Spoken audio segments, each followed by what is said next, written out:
Thank you, Mr. Chairman, and I want to thank the witnesses for being here today. We talked about it. Many students across the United States are facing long-term effects from not being in the classroom, namely learning loss and even social skills that need to be improved, like how to interact with other students, teachers in the classroom.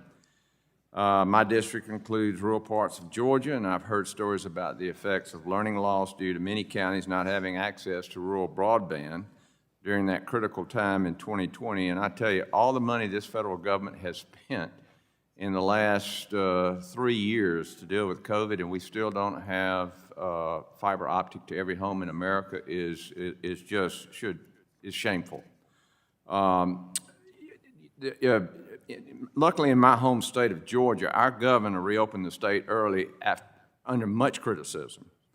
And in fact, July 2020, I originally introduced the Education Flexibility for Families Act to require schools to provide an option for every parent. And and that option was for in-person learning to receive, and we needed the funding to make sure that happened. Unfortunately, Teachers Union played a large role in shaping guidance, and I believe that the Teachers Union, they did not endorse what I was trying to do to give the parents and the children those options, and they prioritized politics over our students. Dr. Swin, what are the best practices that you have seen that other school districts could implement to fill the gap in students' education and life skills? And moving forward, how could we ensure that teachers' unions truly do have the students' best interest at heart? Thank you, sir. So one of the things that I am probably the most proud of in the state of Tennessee are our incredible teachers. They have stepped up in a way that I think is not just impressive but historic. And so when we think about high-dosage tutoring, 200,000 seats that we will be filling, we don't have the same vacancies because our teachers are working before school, after school, and restructuring daily schedules to step up for their kids. We are also seeing, in terms of our summer programming, like I said, 1 in 4 elementary school students is served in summer school in Tennessee, 1 in 5 middle school students.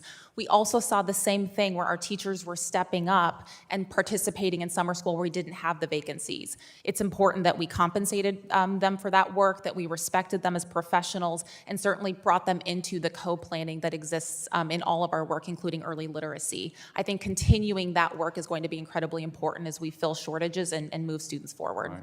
You said in your testimony the importance of transparency in the elementary and secondary school emergency relief funding, ESSER. In 2021, Georgia launched a dashboard to allow the public to see how school districts in Georgia are using their COVID-19 funding. And transparency and accountability are critical to ensure every dollar is spent in a meaningful way. What are some of the best practices you saw in accountability with the funding in Tennessee that other states and districts could follow? So certainly I want to commend Georgia because I think we took a similar approach. Right now we have a website that tracks school models, absenteeism. You can see every single community engagement plan as well as ESSER plan. The other thing that we've done is we are a reimbursement state. So we now are requiring every district to provide documentation for every dollar spent. All of those expenditures are publicly available, as well as the breakdown of how funds are being spent. We are doing program evaluations for every district in terms of the return on those investments. Okay, and finally, we have just a little over a minute. You discussed bold action you feel needs to be taken for our students. I had a superintendent, we have an inner-city school there in Augusta, which in my district, and I said, so what are you doing to improve, the school system? He said, well, I'm working on improving parents. He said they play a critical role, but you said that needs to be bold action. Sometimes I've been a long time advocate for school choice, or okay, we know we got a problem. We lag behind the world here, and so we got 36 seconds. What can we do to motivate children to perform like we know they can perform in this country? Yes, so I'll answer this both as a mom of 3 young students as well as a commissioner. And I think the best thing we can do is hold high expectations for our students and encourage them to meet those expectations. I hope all 3 of my kids are teachers. That's my big dream for them. But I think what we're seeing is that when we challenge our students to be excellent, when we give them the supports they need to do so, in whatever that means, and that's all of our students, we are seeing our students rise to those expectations, and we're seeing the people who deeply care about them in our school systems also do whatever it takes to ensure our children can thrive. And I think that's special about Tennessee and a lot of states in our country. All right, well, thank you so much. Go Georgia Bulldogs, and I yield back.